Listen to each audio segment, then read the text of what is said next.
Hello learners, today in this class I am going to discuss with you about education of the disadvantaged children from the block 502. Here in this chapter I am mainly going to focus on education of the girls. All of us know about the neglect of girl child in general and undesirable attitude that many have towards their education in particular. Both in the family and community and at the school, the education of the girls is usually not taken very seriously. Such endemic neglect can be found in any part of our country, irrespective of the financial status of the family. Nearly half of the child population and potential future mothers are given casual treatment so far as the basic and foundation education is concerned. Why girls' education is important? Learners, you may have heard about the proverb saying that by educating a boy, an individual is educated. But when a girl is educated, a generation is educated. So goes a proverb which captures the importance of girls' education. Besides educating half of the child population, girls' education has more return in real terms, particularly in the cases towards women empowerment, education and efficiency in working place, removal of gender equity, then family health and education, improved child care, fertility rate and economic growth. While the apathy towards girl child's education begins in the family, it is also continuing in different forms in the schools and classroom. Some issues of girls' education in school are access and enrollment, unfavorable school climate and discriminatory practices. Opportunity of having a school nearer to the habitation of a child is still lacking in remote rural areas and in hilly terrains. Families do not like to send the girls to a school situated at a distant place, or if the approach to the school is considered unsafe either due to difficult geographical conditions such as hilly track, water bodies, forest, uneven landforms, etc., or due to the presence of unsocial elements on the way to school. Enrollment of girls in the primary school has improved considerably during the last decades due to the persistent efforts made through the Sarva Shiksha Abhiyan in all states of the country. But the enrollment of girls across the states lags behind those of the boys. The reason for this phenomenon are many, like engaging girls in domestic chores, taking care of younger siblings, or because of lack of awareness of the utility of education of girls. Now, what about the unfavorable school climate? While several infrastructure inadequacies like lack of required number of classrooms, small and crowded classrooms, rooms without adequate light, and the absence of toilet and drinking water facilities create uncomfortable situation for all learners, both boys and girls, lack of separate toilet and water facilities are considered most unfavorable conditions for girl students in the school. Some discriminatory practices are also done in case of the girls. Knowingly or unknowingly, we usually give less attention to the girls' education and other problems they face in the school and the classroom.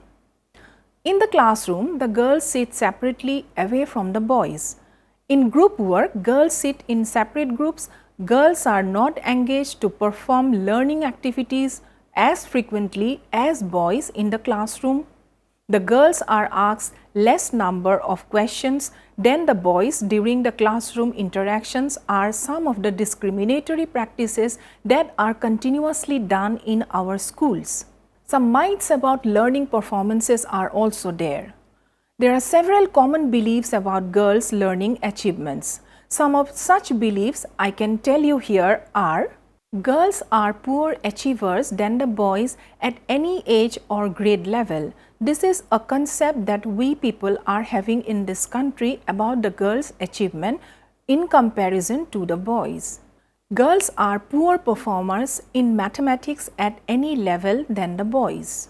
Girls perform better in language, literature and poetry than the boys.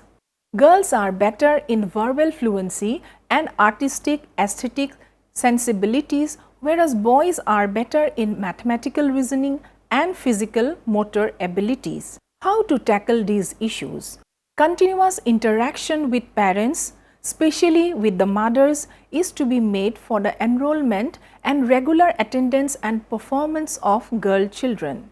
You can take several steps in this regard in your school also. Some suggestions I can give you related to some points for attaining the above mentioned objectives. First is the community mobilization.